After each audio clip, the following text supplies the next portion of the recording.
ये थाना मनिगवा का मामला है।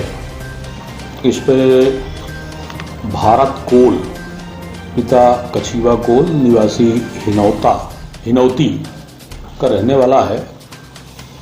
इसका नाती अजीत कोल जो गाड़ी चलाने का काम करता है, लोडर चलाता है, ये अपना लोडर लेके रात को 10 बजे अपने गांव हिनौता गया हुआ था और गाड़ी को किनारे लगा के और घर के अंदर से खाना लाया और घर के बगल में ही गिट्टी पड़ी हुई थी, वहीं पर बैठ के भोजन कर रहा था। तभी इसी के गांव के पुईटा कोल पिता स्वर्गीय मुंडा कोल उम्र 65 वर्ष, बमना कोल उर्फ बमनल पिता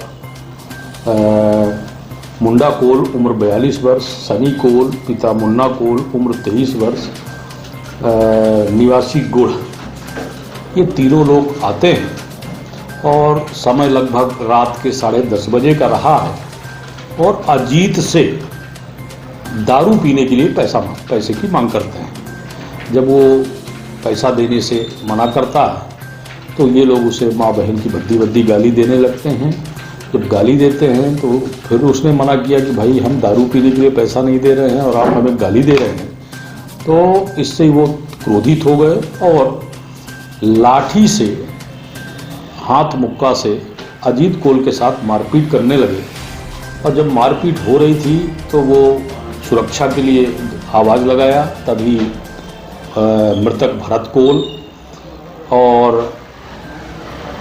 भरत कोल की पत्नी कुसुम कोल और अशोक गुप्ता, ये 3 लोग आ गए और बीच बचाव करने लगे।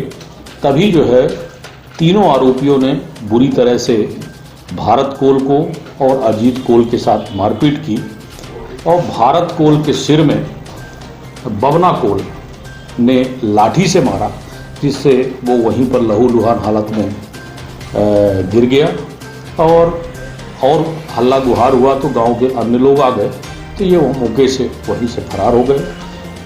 फिर भारत कोल, अजीत कोल और उसकी पत्नी कुसुम कोल थाना मनिगवा पर जाते हैं और मनिगवा में जाकर के रिपोर्ट दर्ज कराते हैं, जिस पर पुलिस के द्वारा अपराध क्रमांक 238/23 धारा 294, 323, 506 बी का अपराध तीनों आरोपी पुईटा कोल, बमना कोल और सनी कोल के विरुद्ध पंजीबद्ध किया जाता है। भारत कोल का मेडिकल के लिए पुलिस लेकर के CSC मनिगवा जाती है।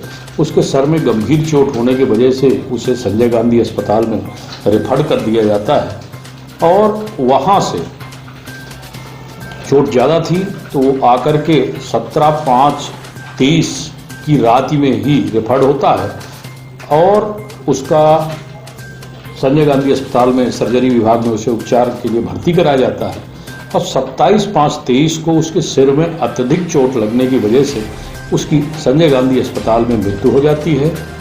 पुलिस इस मामले में विवेचना कर रही थी, विवेचना अधूरी थी, तो पुलिस के द्वारा इस पे धारा 302 का इजाफा किया जाता है और इजाफा करने के बाद इस पे पूरी विवेचना न्यायालय में की जाती है और फिर इसका विवेचना पूर्ण करके न्यायालय में चालान आता है और 7/8/23 को चालान आ जाता है JMFC राखी साहू जी की अदालत में। इसके बाद ये मामला कमिट होकर के 14वें अपर सत्र न्यायाधीश संतोष कुमार तिवारी जी की अदालत में आता है, जिस पर मेरे द्वारा इस प्रकरण की पैरवी की जाती है और इस मामले में 22 साक्षियों के कथन मेरे द्वारा कराए जाते हैं, जिससे तीनों आरोपियों के विरुद्ध अपराध प्रमाणित होता है। माननीय न्यायालय द्वारा तीनों आरोपियों को आजीवन कारावास की सज़ा से दंडित किया जाता है और आजीवन कारावास की सज़ा के साथ साथ 2-2 हज़ार रुपये के अर्थदंड से भी दंडित किया जाता है। अर्थदंड की राशि अदा न करने की स्थिति में इन सारे आरोपियों को काटना है,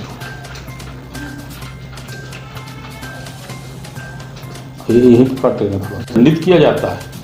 इस प्रकरण में विशेष बात ये रहती है कि पुलिस के द्वारा तीनों आरोपियों को पकड़ लिया जाता है और ये तीनों आरोपी न्यायालय में 2 वर्ष 4 माह और 29 दिन न्यायिक अभिरक्षा में रहते हैं और इस पूरे मामले में इन तीनों आरोपी की ना तो माननीय न्यायालय द्वारा जमानत दी जाती है, ना ही माननीय उच्च न्यायालय द्वारा जमानत दी जाती है और तीनों आरोपी न्यायिक अभिरक्षा में रहते हैं और विचारण पूरा होता है और आजीवन कारावास के दंड से दंडित किया जाता है।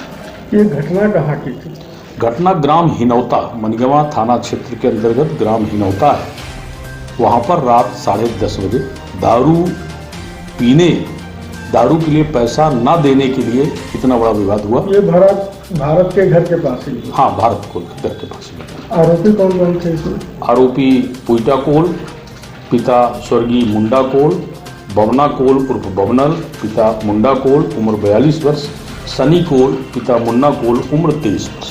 ये सभी वहीं के निवासी? सभी वहीं के 2 पुइटा कोल और बवना कोल हिनौती गांव के ही निवासी हैं और सनी कोल ये जो है गुड़ का निवासी है। सभी को आजीवन कारावास? तीनों आरोपियों को आजीवन कारावास। 14वें अपर सत्र न्यायाधीश श्री संतोष तिवारी जी की अदालत से।